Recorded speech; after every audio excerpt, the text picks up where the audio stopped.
Жамгырчы Эмиль Эрикевичке. Рахмат, Сүйін Алдайч.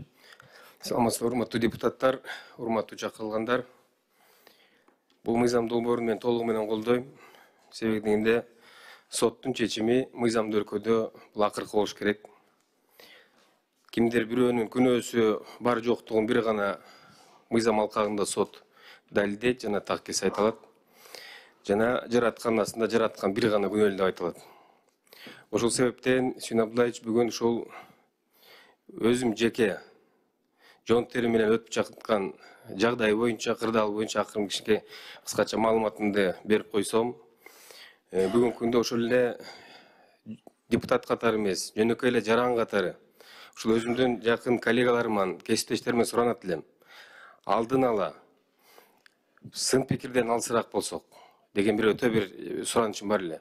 Себеби дегенде адамдын күнөөсү бар жоктугун башында айтып кеттим, бул сот өкүмү чыксын.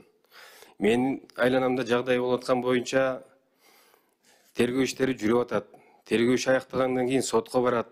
Соттон кийин менин да маалыматтарым болот. Ошо маалыматтардын баарын угуп, анан соттун өкүмү чыккандан кийин анан бирибизге сын пикир айтсак деп аябай бир суранып кетет элем. Себеби дегенде менин артымда деле ата энем бар, үй бүлө деген бар, бала бакыра деген бар. Алардын астында кичине мындай, аларды да кичине мындай ыңгай сабалга коюп, өзүмдү да ыңгай сабалга коюп атабыз да. Анан Кудайым аны өзүн алыс эле кылсын, бирок ар бирибиздин башыбызга мындай иш түшүп калса, карайлап калат экенсиң. Андан көрөк ушу колуңуздардан келсе, мындай ушу акыркы соттун өкүмүн күтсөк. Шынында ошону бир суранып кетет элем. Эми ал деле өзүңүздүн деле башыңыздан өткөн, эми Кудай сактасын, баарыбыздын башыбызда турат. Ошону бир жокко чыгарып койсоңуздар.